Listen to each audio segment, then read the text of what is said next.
Bon, Camille, aujourd'hui, on a décidé de faire quelque chose d'un petit peu différent. Oui, exactement.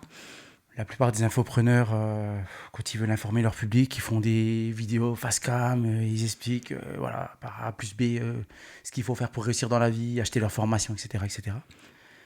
Et nous, on a dit qu'on allait plus faire ça comme un podcast. Ouais, Dans je trouve lequel... que ce sera plus intéressant et moins barbant. Ouais, tout à fait. Et dans lequel je vais te poser des questions, tu vas interagir avec moi et puis on va prendre un petit peu toutes les questions Ouais. que les gens t'ont posées sur les réseaux sociaux.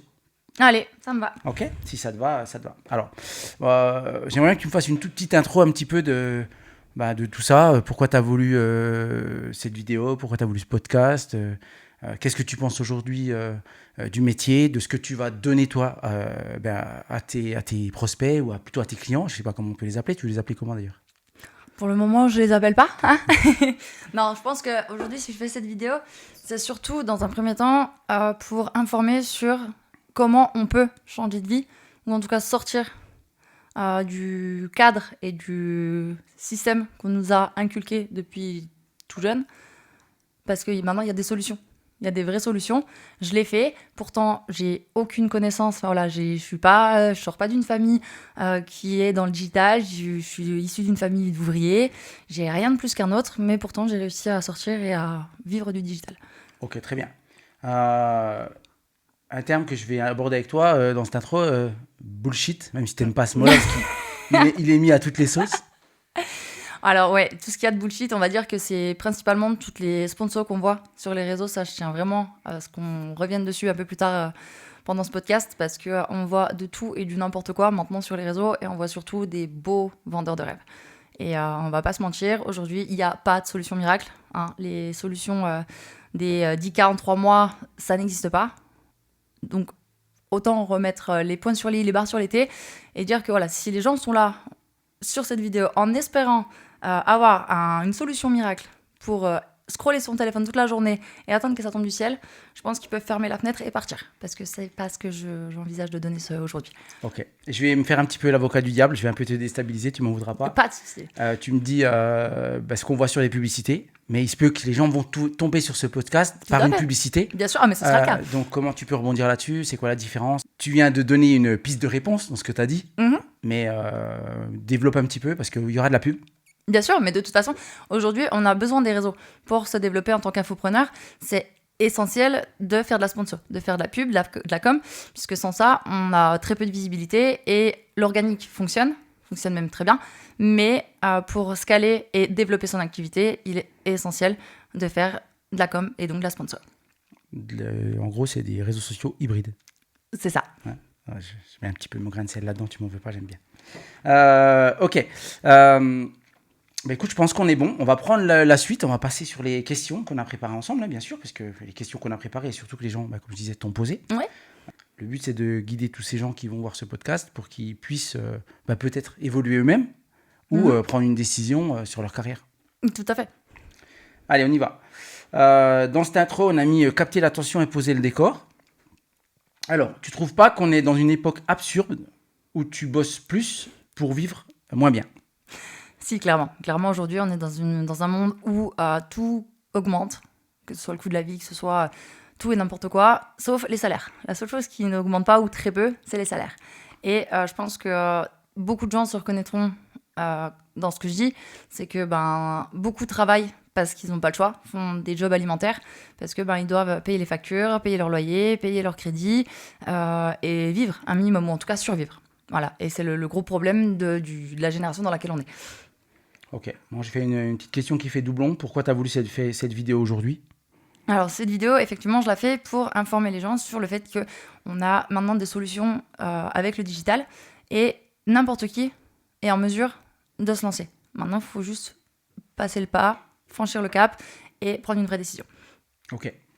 T'as pas l'impression que tout coûte plus cher? Tu viens de le dire en plus, c'est ça. Sauf les salaires, c'est ce qu'on avait préparé comme question. Mais... Exactement. Aujourd'hui, tout augmente. Tout augmente. On paye des charges, des impôts sur tout et ça devient des prix exorbitants. On voit qu'il y a des nouvelles lois, des nouvelles normes qui sortent tous les jours. Et j'ai l'impression que c'est une matrice. On est dans la matrice, quoi. C'est quelque chose qui est fait pour nous nous espionner, nous faire aller vraiment dans un sens. Et c'est problématique. Enfin, je pense en tout cas que moi, en tout cas, ça me correspond plus. C'est plus ce que je veux. Et je pense que beaucoup de gens se reconnaîtront aussi là-dedans. C'est que c'est plus un monde dans lequel on a envie de vivre, quoi. Il faut en sortir. Question pas prévue, mais bon, j'ai envie de la poser. Si tout coûte plus cher et que les salaires n'augmentent pas, le but c'est de faire son propre salaire à un moment donné. C'est ça. C'est exactement ça. Et l'entrepreneuriat est là pour ça. J'étais salarié avant. Et si moi, j'ai réussi à sortir du salariat, c'est que nombreuses personnes peuvent le faire. J'ai pas des diplômes de grandes écoles, j'ai pas un bac+10, mais pour autant, voilà, j'ai pas non plus des parents qui m'ont aidé dans ce sens-là, mais clairement, c'est possible. Ok, allez. C'est quoi pour toi le vrai problème qu'on vit en ce moment? Là, le vrai problème, comme je dis, c'est le manque d'argent et le manque de temps. Parce qu'on passe 35 heures par jour, enfin 35 heures par semaine, pardon, au boulot. Enfin, en tout cas, pour ceux qui font qu'un 35 heures, les trois quarts sont peut-être plus aux alentours des 40 heures. Pour ceux qui ont des enfants, ça devient compliqué de gérer les enfants, d'avoir un emploi du temps cohérent avec ce qu'ils voudraient, la vie qu'ils voudraient. Ils ont que 2 jours de repos par semaine, et encore, ils ont 5 semaines, je crois que c'est 5 semaines en France, oui, 5 semaines de congés payés. Enfin, et en plus de ça, avec un salaire qui n'est pas exceptionnel. Tu parles de 35 heures, tu dis, parce qu'il y en a qui font 35 heures, et toi tu as connu plus. Oui, bien plus. Et pour survivre, et pas pour vivre, on est d'accord? Clairement, ouais. Parce que la vraie problématique, c'est justement de vouloir cumuler plusieurs emplois, mais même des fois avec ça, tu peux pas y arriver, quoi. Ben, c'est ça. J'ai eu, voilà, dans certaines périodes de ma vie, j'ai quand même cumulé 3 jobs. Il m'est arrivé, puisque l'un ne correspondait pas avec l'autre, enfin, en tout cas en termes d'horaire, ça m'est arrivé de faire des 21 heures sur 24. Et même avec ça, je galérais. Je galérais. Ok. Allez, on va passer sur une petite présentation de toi, parce que on a révélé un problème au début là pour lancer ce podcast. T'es qui toi à la base? On l'a lancé comme ça. Personne. Okay. Clairement, je suis personne finalement. Je suis une personne lambda, comme beaucoup. J'ai pas un parcours exceptionnel, j'ai même plutôt un parcours atypique et un peu chaotique, puisque j'ai eu, je fais le calcul, je crois que j'ai eu une vingtaine de jobs différents, dans des secteurs complètement différents, puisque j'ai été militaire, j'ai été joaillière, j'ai été dans la maroquinerie, j'ai même été poissonnière pour dire, j'ai travaillé dans l'industrie. Enfin, j'ai fait énormément de jobs différents. Celui dans lequel je me suis le plus reconnue, c'est le travail de commercial. Clairement, c'est ce qui m'a éclairé, c'est ce qui m'a guidée et qui m'a dit, voilà, maintenant, tu as des vraies compétences. À un moment donné, il faut t'en servir. Donc voilà, je suis personne finalement. Je suis juste une personne qui a pris la bonne décision au bon moment. Encore qu'il n'y a pas de vrai bon moment. C'est juste, il faut apprendre à se mettre un coup de pied au cul et à sortir du cadre. On va revenir juste un petit coup sur le job de commercial. En gros, ça a été ton coup de cœur. Ouais. C'est de là que ça a développé cette formation et ce que tu vas proposer à tes futurs apprenants ou tes élèves, on va les appeler comme tu veux. Et c'est ta zone de génie et c'est ta zone de compétence. Exactement, c'est ma zone de génie, ma zone de compétence. C'est vraiment le taf qui m'a permis de comprendre là où je m'épanouissais. Mais par contre, c'est aussi grâce à tous les autres jobs que j'ai faits, notamment quand j'étais barman, où c'est que j'ai pu, grâce à ça, avoir un vrai contact, une vraie relation client. C'est ça qui m'a fait comprendre que j'avais besoin de ce contact avec l'humain. Ok. Bon, ton dernier job en tant que commercial, tu as excellé, et pourtant, tu n'as pas eu les résultats que tu voulais, parce que tu es quelqu'un qui se pose toujours, qui en veut toujours plus, on est d'accord? Oui, c'est vrai. Et donc, ça t'a fait te dire, allez, j'y vais, c'est parti. Alors, il y a eu ça, il y a eu le fait qu'on m'a vite bridé, on m'a vite mis certaines barrières qui ont bloqué mon ascension, finalement. Et voilà, sur mon contrat, il était écrit que j'avais pas de plafond de revenus, puisque j'étais payée à la commission. Mais pour autant, quand je commençais à dépasser un certain seuil, c'est un certain nombre de ventes, bizarrement, j'avais une vente qui sautait et qui passait sur le mois suivant. Donc, j'avais pas mes primes, enfin voilà, tout ce genre de choses qui fait que j'ai vite compris que je pourrais jamais atteindre les salaires que je voulais vraiment. Ok, il y a quelque chose que j'ai bien aimé que tu m'as dit dans le dernier podcast qu'on avait fait ensemble, qui est un autre sujet, mais tu as dit que de travailler pour les autres, tu construisais les rêves de quelqu'un d'autre en fait, et c'était ça que tu voulais plus, quoi. Clairement, je pense qu'aujourd'hui, même en tant que commercial, voilà, j'avais un job qui était quand même assez agréable, on va pas se mentir.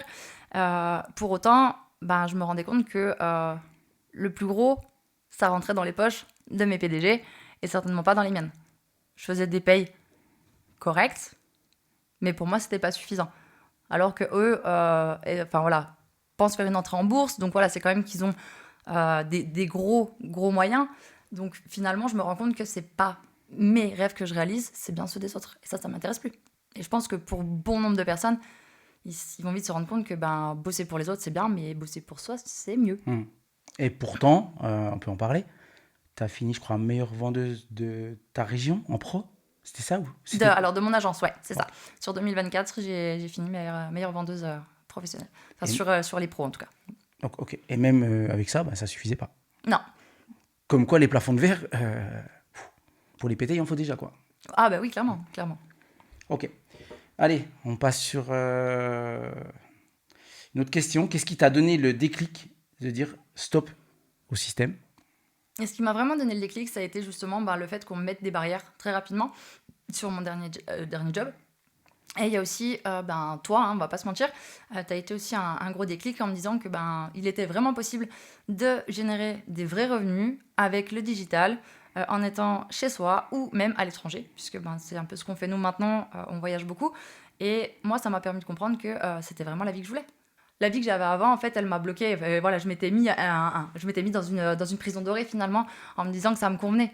Ça me convenait parce que je trouvais pas de solution et j'avais pas trop le choix, en fait. Alors que là, grâce à toi, j'ai aussi compris qu'il y avait bien d'autres alternatives.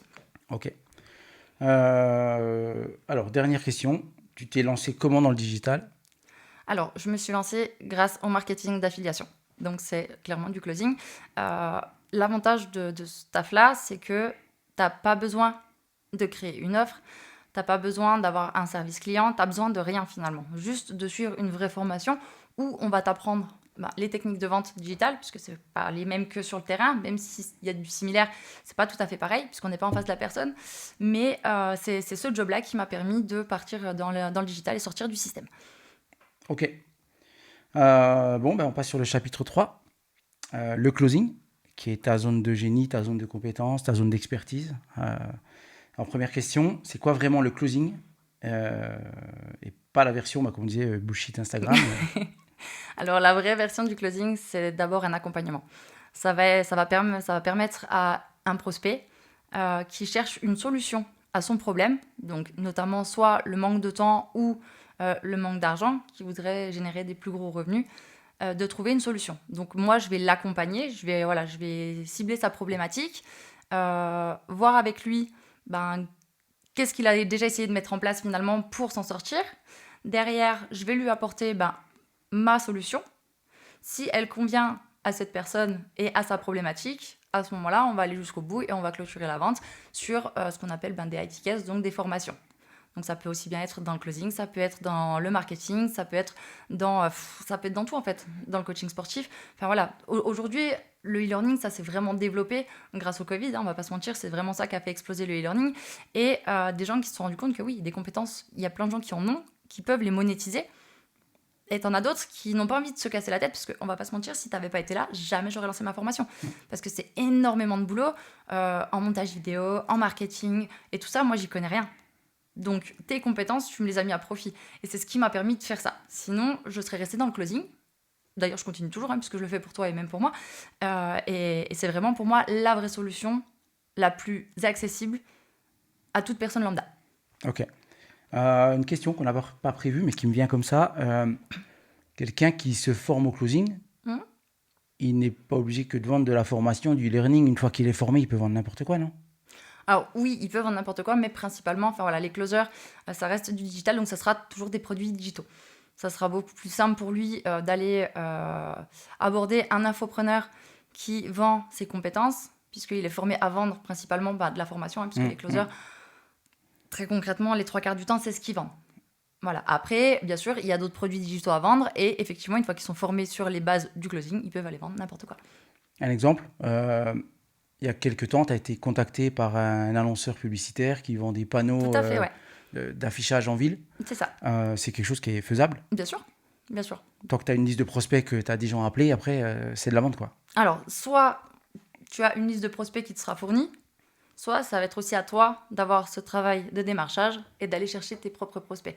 Et c'est là que c'est intéressant aussi, parce qu'un vrai closer qui sait scaler son activité, il ne va pas attendre que l'infopreneur ou la personne avec qui il collabore lui donne cette liste de prospects potentiellement tièdes, chauds, qu'il va pouvoir aller chercher et appeler. Il va faire son propre travail de démarchage en allant chercher sur les réseaux, sur LinkedIn, sur Instagram, peu importe où, mais en tout cas, il va essayer lui-même d'aller chercher du prospect. Ok. Alors, tu closes quoi? Tu closes qui? Moi, je close n'importe quoi et n'importe qui. Non, voilà, je l'ai déjà dit avant. Principalement, moi, ce que je close, ça a été tes formations, ça a été de la formation en e-learning et qui, voilà, pour moi, c'était soit du B2B, soit du B2C. Donc, pour tes formations, j'ai beaucoup fait de démarchage en B2B. Et pour ce qui est des formations de closing, ça va plutôt être du B2C. Donc, ça va être des personnes qui sont en reconversion professionnelle ou qui cherchent une activité secondaire ou alors même qui cherchent un vrai job, qui veulent sortir, encore une fois, du système. Oui. Tu parles de mes formations, justement, on est quand même passé de... Je passais 50 000 coups de fil à 50 000 prospects pour vendre une formation.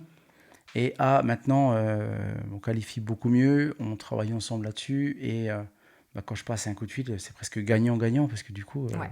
Je pense que toi, si on fait l'analyse de ton CRM, on est sur un taux de transfo qui est à peu près de, je dirais, entre 60 et 70%. Ce qui est quand même très très beau. Alors, c'est quoi une journée type de closer? Une journée type de vrai closer ou une journée type de closer bullshit? Je sais pas, un closer... Alors, une journée type de vrai closer, je pense que le matin, c'est toujours un petit peu... Donc, si c'est un vrai closer qui fait son setting, donc qui va démarcher, qui va chercher ses prospects, ça va être un petit peu ce job-là le matin. Il va aller chercher, sauf s'il a déjà des calls de fixer, mais ça va être d'aller générer du message, d'aller susciter l'intérêt sur les réseaux, donc faire de la publication, envoyer des messages, et pas le message type « Hey, salut, j'ai une super offre à te proposer, si tu veux, tiens, clique sur le lien et tu verras », alors que la personne t'a absolument rien demandé. On a eu le cas il n'y a pas longtemps avec moi. Ouais. C'est souvent qu'on a le cas et par pitié, enfin voilà, je m'adresse à tous ceux qui font ça, par pitié, arrêtez ces messages, stop. C'est clair. Tu connais personne, t'agresses pas les gens que tu connais pas, quoi. Exactement. Donc, il va commencer par ça, donc un travail de prospection. Derrière, il va regarder un petit peu donc, sur ses réseaux ce qui se fait, analyser son CRM. S'il a des calls déjà de prévus, il va assurer ses calls. Donc, voilà un petit peu la journée type. Ok. Tu penses que tout le monde peut closer ou c'est un délire d'élite, comme on l'a appelé? Est-ce que j'ai l'air d'être l'élite? Franchement. Est-ce que je ressemble à l'élite? Non, mais tu as appris des compétences et Justement. voilà, et c'est là que je me refais l'avocat du diable. Est-ce que tout le monde peut vraiment closer? Alors, je vais peut-être pas dire tout le monde, mais en tout cas un grand nombre de personnes. Dès l'instant qu'on a vraiment cette volonté de vouloir changer les choses, de vouloir apprendre et générer des revenus, ouais, clairement, je pense que n'importe qui peut y arriver. Tu as déjà vu des grosses erreurs de closer? Je viens d'en donner une. Ouais. Typiquement, ouais, c'est celle-là. Typiquement, ça va être soit d'aller chercher des prospects de façon très sale. Enfin, voilà, pour moi, c'est sale d'aller chercher les gens comme ça, puisque une personne qui t'a rien demandé, tu peux pas aller lui proposer quelque chose comme ça. Intéresse-toi à elle, regarde son feed, qui elle est, etc. Et fais-lui un message plutôt sympa qui va s'orienter sur ce qui l'intéresse. Voilà. Ça permettra déjà peut-être de briser la glace et d'éviter de te prendre un vent. Parce qu'encore une fois, c'est un peu comme un date, le setting et le closing. Si tu poses pas les bonnes questions, en général, tu rentres solo, quoi. Et en date, c'est un peu pareil. Donc voilà, je pense que les plus grosses erreurs, ça va être celle-ci, ou ça va être d'avoir des closers en call qui veulent trop parler, qui veulent tout de suite proposer leur offre, alors que non, le travail d'un vrai closer, ça va être l'écoute. Ça va être d'écouter la problématique de son prospect et de l'aider à aller chercher une solution. Vous avez entendu Camille, hein, c'est du travail de date. Donc, c'est-à-dire qu'en gros, il faut avoir un compte Tinder, il faut déjà se faire la main sur Tinder, et puis après, tu vas closer, quoi. Ouais, non, il n'y a pas besoin d'avoir un compte Tinder, mais en tout cas, oui, c'est sûr qu'il faut avoir la bonne façon d'aborder les gens. Toi, c'est quoi ton truc en plus, ton style, si on devait en avoir un? Mon style à moi, je suis quelqu'un qui est très cash. Je suis quelqu'un qui est très franche. J'ai pas vraiment... Enfin, voilà, j'ai un petit peu encore du mal à mettre l'effort, mais encore que, avec les prospects, je sais faire. Mais c'est vrai que moi, mon style, ça va être ça. Ça va être d'être très impactante et, ok, t'as une problématique. Là, tu me l'as bien énoncé. Ok, on a compris. Maintenant, moi, j'ai une solution à te proposer. Ou alors, peut-être que ma solution... Enfin, des fois, ça m'est arrivé avec des prospects. Je me rends compte, selon ce qu'ils me disent, que finalement, ma solution, elle leur conviendra pas du tout. Et du coup, je vais pas essayer d'aller leur vendre coûte que coûte. Donc, voilà, moi, j'ai un style qui est très direct.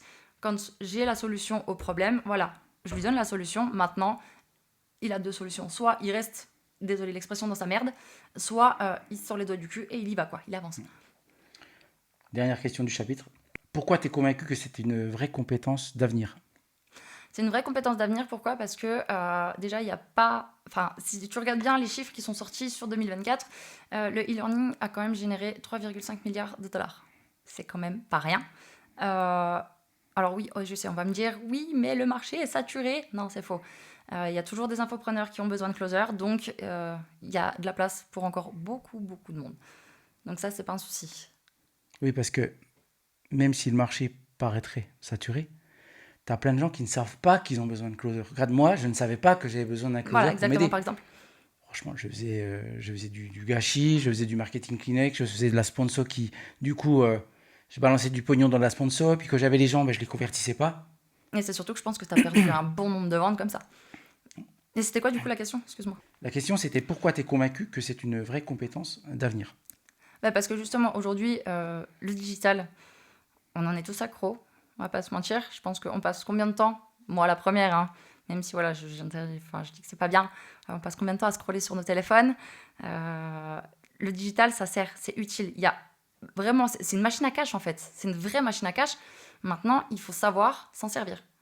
Il faut juste savoir où aller, faire attention aussi, parce que y a plein de faux chemins à prendre, il y a plein d'erreurs à éviter. Donc, faut vraiment se méfier, il faut vraiment bien se renseigner. Mais en tout cas, ouais, pour moi, c'est vraiment un taf d'avenir. Chapitre 4, bullshit, business, humour. Alors, c'est quoi les pires pubs sponsorisés que tu as vus récemment? Il y en a tellement. Il y en a tellement. Hey, salut! Toi, là, oui, toi, je te parle. Hey, je suis sûre que je peux t'aider à générer 10K en 3 mois. Non, faut arrêter. Tu génères pas 10K en 3 mois. Ou alors, pareil, aller scaler une activité où c'est que tu n'arrives même pas à conclure une vente, tu vas aller scaler quoi? Il n'y a rien à scaler.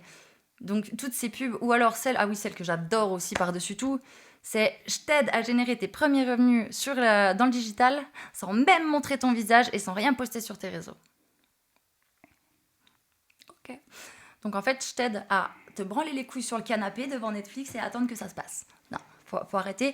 Je suis désolée, hein, les gens qui pensent encore qu'il y a des solutions miracles, navré de vous décevoir, mais non, il n'y a pas quoi. Il n'y en a pas. Il n'y a pas de solution magique pour générer du cash. Alors oui, effectivement, il y a la crypto, hein, ça va être du passif, mais faut s'y connaître. Faut s'y connaître, faut aller chercher les bonnes cryptos, etc. Enfin, moi, j'y connais rien, donc je vais même pas me lancer sur le sujet parce que je risque de me faire taper sur les doigts par les gens qui s'y connaissent. Mais c'est vrai qu'il n'y a pas de magie avec le digital en se disant c'est super, je vais regarder des vidéos et je vais te payer. Ça, c'est pareil, faut arrêter de croire qu'ils vont te payer 5 balles à chaque fois que tu regardes une vidéo, quoi. À part te faire prendre tes datas, enfin voilà, tes infos perso et te faire pirater, c'est compliqué. Est-ce que tu as déjà testé un funnel magique? Ouais. Ouais, j'ai déjà testé. Il y a des moments dans ma vie où je me suis retrouvée tellement en galère que je me suis dit, en fait... et c'est là que c'est moche parce que c'est des gens qui sont vulnérables. C'est des gens qui sont tellement... qui ont tellement un mal-être de se dire, il faut que je trouve une solution pour m'en sortir, que finalement, ils sont peut-être à même de croire un peu n'importe quoi et n'importe qui. Et c'est vrai que quand on voit une sponsor passer 1 fois, 2 fois, 3 fois, 15 fois, 20 fois, parce que c'est des gens qui ont du budget à mettre là-dedans, parce qu'on va pas se mentir, ça coûte très cher la sponsor, arrêtez de croire que c'est gratuit. Finalement, ils vont se dire, mais ce mec, peut-être qu'il raconte pas que des conneries, il a l'air d'être connu, enfin voilà, je vois qu'il a une certaine notoriété parce qu'il passe souvent sur mon feed, etc., enfin dans mon scroll. Donc, je vais regarder, je vais tenter. Donc oui, moi la première, je l'ai eu fait il y a quelques années. Bon, je me suis vite rendu compte que ça marchait pas, mais voilà, c'est vrai que oui, je l'ai fait. Tu crois vraiment à ces bots qui DM pendant que tu dors? Alors, oui et non. Encore une fois, le bot, il va t'aider à scaler ton activité. Scaler, ça veut dire quoi? Ça veut dire échelonner. Ça veut dire qu'une fois que tu as mis ton activité en place, que tu as déjà des prospects, ça va t'aider à aller en chercher plus. Voilà. Si t'as pas de prospects, si t'as rien, si t'as pas de niche, tu feras rien en fait. Donc tu peux envoyer tous les DM que tu veux avec un bot, ça servira que dalle. Et encore, faut aussi savoir régler le bot. Le bot, c'est pareil. C'est une extension de toi. Donc ouais, c'est clair, ça va t'aider. Mais si t'es pas en mesure de le régler correctement, t'en feras rien en fait. T'en feras rien. On peut le dire, on l'a testé. Oui. Faut quand même de l'humain derrière qui reprenne la main. Ah bien sûr. Voilà. Sinon, vous allez avoir droit. Salut, c'est Alice des panneaux solaires. On l'a tous les jours. Hein. Au moins 10 fois par jour, ouais. Voilà, on sait très bien qu'aujourd'hui. Après, c'est des gens, ils font des KPI, hein, on appelle ça. Oui. C'est-à-dire qu'ils font un ratio entre je dépense ça, je récupère ça, et voilà. Mais je pense qu'ils ont énormément de déchets, en fait. Tout à fait. Je pense qu'ils ont énormément de déchets, mais en plus de ça, c'est dommage de faire autant de déchets, alors que dans tous ces déchets, finalement, si on avait pris le temps d'envoyer, même avec un bot, le premier message, mais qui soit très bien fait, très bien tourné, et que derrière on reprend la main, peut-être que ces gens-là, on aurait pu leur vendre quelque chose. Parce qu'ils ont peut-être une problématique, ils ont peut-être une solution à aller chercher. Pourquoi tout le monde veut automatiser pendant que les gens, eux, veulent de l'humain? Alors, tous les entrepreneurs veulent automatiser. Pourquoi? Pour se faciliter les choses. On va pas se mentir, on vit dans une génération de feignants, et moins on en fait, mieux on se porte. Donc, effectivement, tout ce qu'on va pouvoir automatiser, on le fait. Moi, je me sers de ChatGPT, par exemple, pour mes mails, pour ce genre de choses. C'est automatiser certaines choses, ça va plus vite. C'est clair que ça me fait gagner un temps fou, même pour mes publications. Maintenant, j'arrive à accélérer pour mes publis. Avant, je mettais un temps fou. Maintenant, je mets 5 minutes par jour à la faire. Voilà, et même des fois, je les programme. Comme ça, au moins, je suis tranquille pour la semaine ou pour le mois. Ça dépend. Comme je suis sérieuse. Voilà, et le problème, en fait, c'est que à force d'avoir voulu tout automatiser, les gens se sont vite rendus compte qu'ils étaient face à des bots. Par exemple, Alice des panneaux solaires. Je suis désolée, tu l'as au téléphone, t'as envie de les insulter. Parce que on sait très bien que c'est une IA, même si c'est très bien fait. Maintenant, on le sait. Et les gens en ont marre. Les gens, ce qu'ils veulent, c'est avoir une interaction, un échange, qu'on les écoute, qu'on prenne, qu'on ait de l'attention pour eux, finalement. Question qui n'était pas prévue. Est-ce que du coup, ça pèterait pas le job, ces gens-là, à un moment donné, que toi, quand tu passes derrière et que tu essayes de closer quelque chose C'est le problème. C'est le problème, et c'est pour ça que je leur en veux énormément de faire de la merde, clairement, parce que finalement, c'est juste tenter de pigeonner les gens, tenter d'escroquer, finalement. C'est de l'escroquerie de 2.0. Et nous, derrière, qui sommes des vrais infopreneurs, avec une vraie formation, avec des vraies compétences, un vrai suivi, un vrai coaching. Enfin, voilà, je suis là, je suis présente, je donne de ma personne pour les gens qui sont dans ma formation. Donc finalement, quand certaines personnes, et j'ai eu le cas récemment, une nana qui a déjà été abordée par un infopreneur qui vendait, d'ailleurs on n'a jamais su quoi, puisqu'il lui a dit que si elle voulait plus d'informations, il fallait qu'elle paye. J'ai toujours pas compris le système, comment ça fonctionnait, ce genre de choses, et comment ça pouvait encore marcher. Mais ces gens-là nous font beaucoup de tort. Donc, quand on veut voir une offre, webinaire ou call, pour découvrir l'offre? Clairement, c'est mieux donc soit d'être sur une VSL, de savoir un petit peu la personne, l'attitude de la personne, voir ce qu'elle propose vraiment. Sinon, même l'avoir au téléphone, prendre un call. Finalement, ça prend quoi? Une demi-heure? Allez, une demi-heure de ton temps pour être sûr de ce que tu fais, pour être sûr que ça te corresponde et que ça soit pas une escroquerie finalement. Donc tu vas pas dépenser ton argent bêtement, quoi. Tu penses que les gens achètent une promesse ou une présence? Clairement, aujourd'hui, je pense que la promesse, ils sont beaucoup moins attentifs. Eux, ce qu'ils veulent, c'est des résultats, pas une promesse. Et c'est des garanties. Je dirais plus des garanties et surtout une présence. Parce que pour avoir fait les frais, je me suis payé une formation il y a quelques années en arrière. Et finalement, j'avais personne derrière. J'avais des PDF, des vidéos et basta. Et débrouille-toi avec ça, ma grande.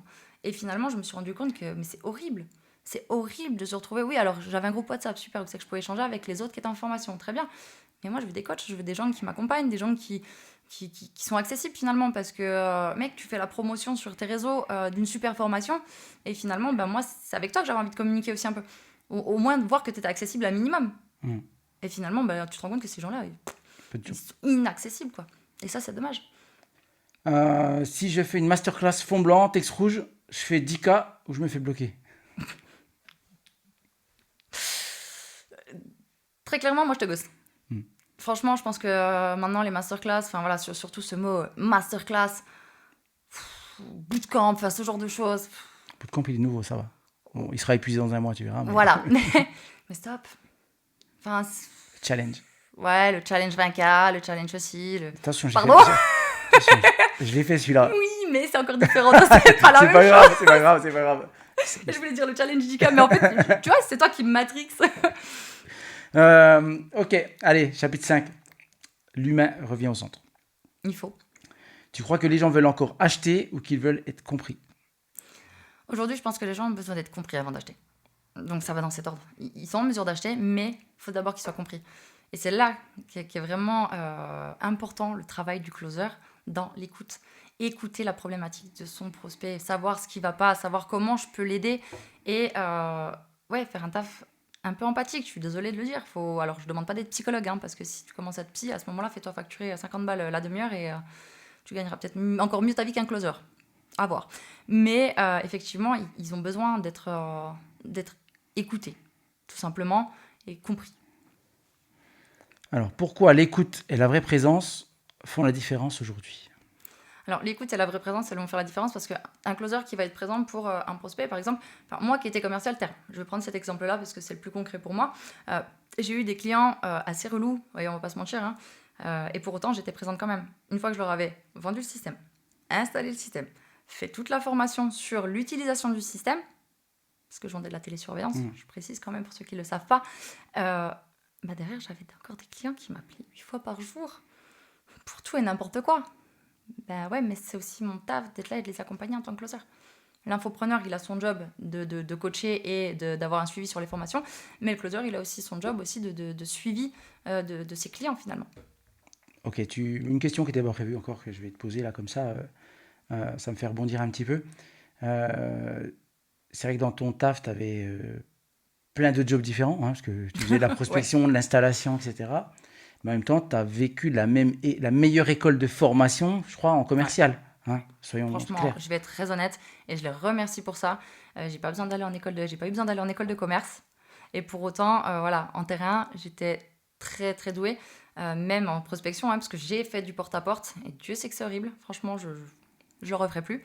Mais en tout cas, oui, je prenais des rendez-vous, j'allais jusqu'au bout de mes rendez-vous, je les signais parce qu'ils ont un process qui est très très bon, ils ont des techniques de vente qui sont très bonnes. Donc ouais, franchement là-dessus, je peux vraiment que les remercier.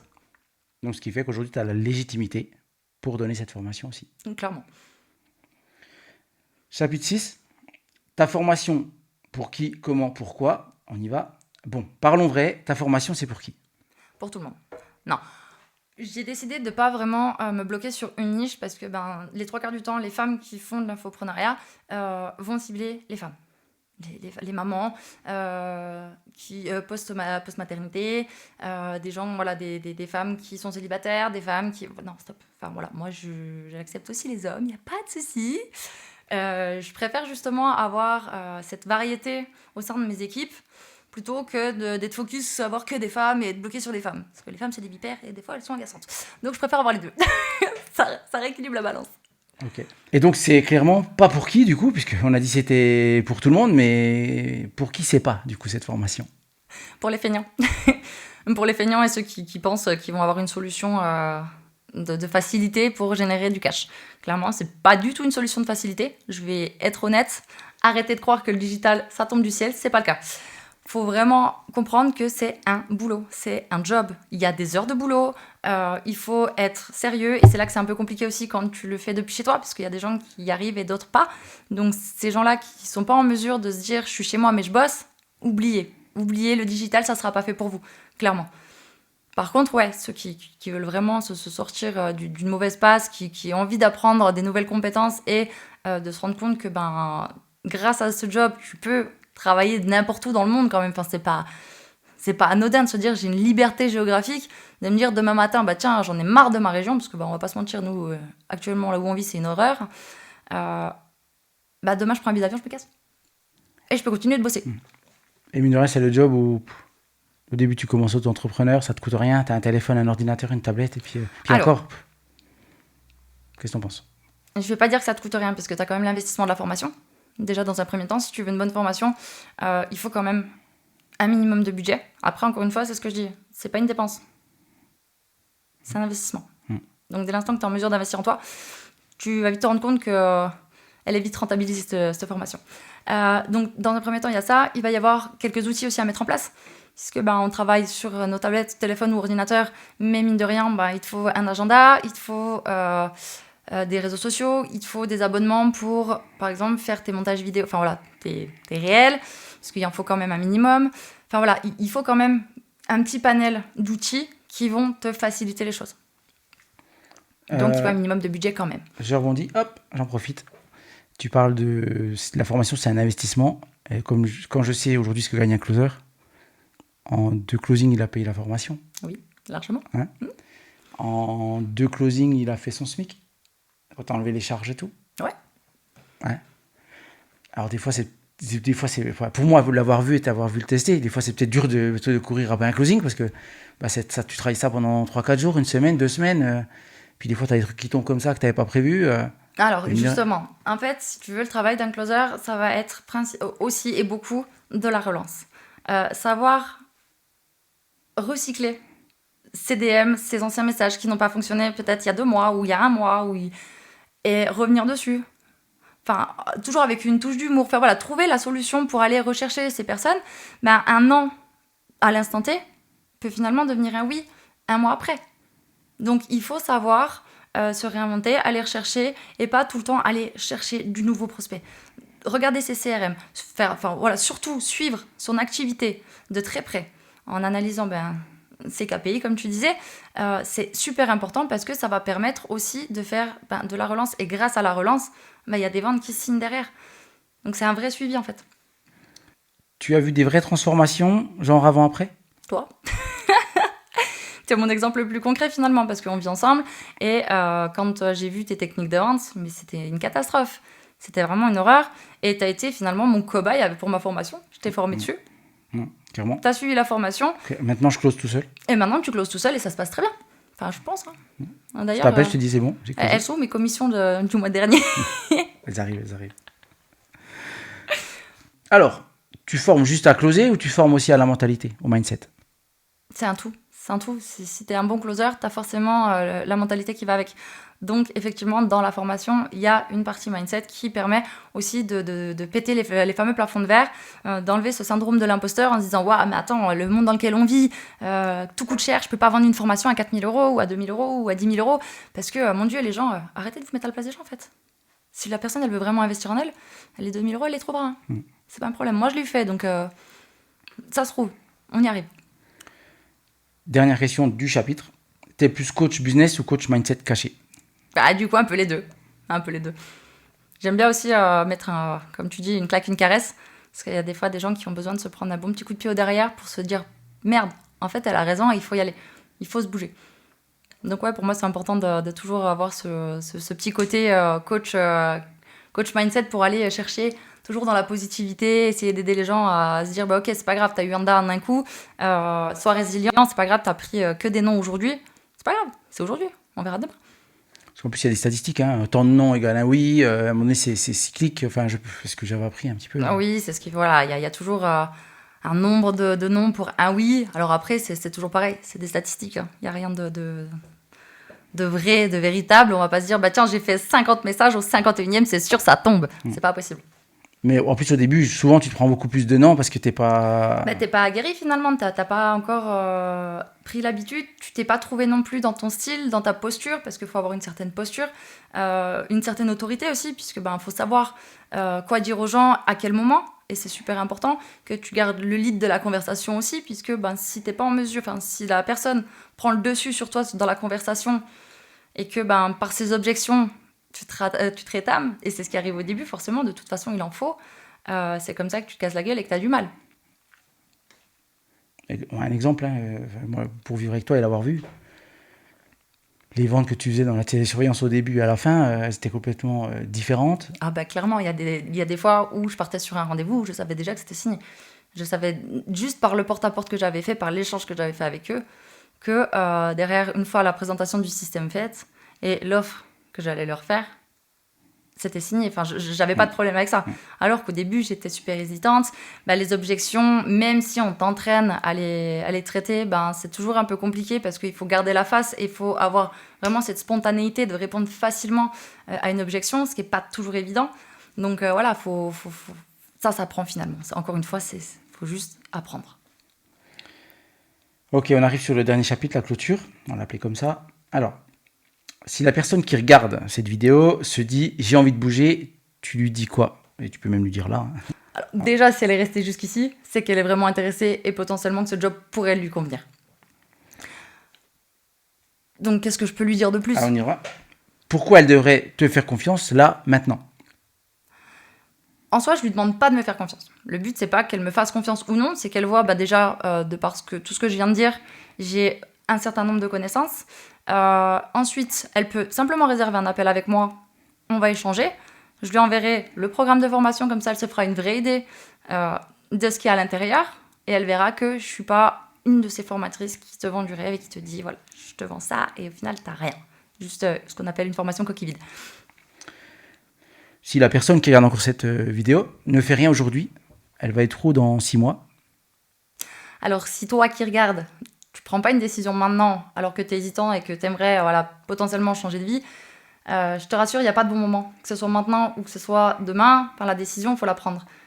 Si tu prends pas une décision, dans 3 mois, tu seras au même endroit, voire peut-être même pire. Ah, d'accord. Et si elle te suit, tu peux lui promettre quoi? Pas de promesse. La promesse, c'est toi qui te la feras, la promesse, finalement. Moi, je fais pas de promesse, parce que si je fais une promesse, finalement, c'est sur moi qu'on va s'appuyer.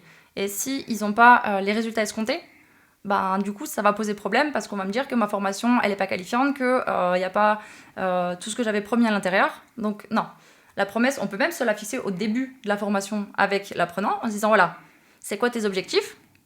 Quelle est la promesse que tu veux te faire à toi-même? Et là, moi, je n'engage pas ma personne, c'est vraiment elle qui se fait une promesse. Parce que ça va être aussi son investissement personnel, le temps qu'elle va mettre dans sa formation. Donc, c'est tous ces paramètres qu'il faut prendre en compte. Donc, moi, je ne fais pas de promesse. Allez, un dernier mot pour ceux qui hésitent encore. Shut up and close, c'est tout ce que j'ai à dire. Merci. Avec plaisir.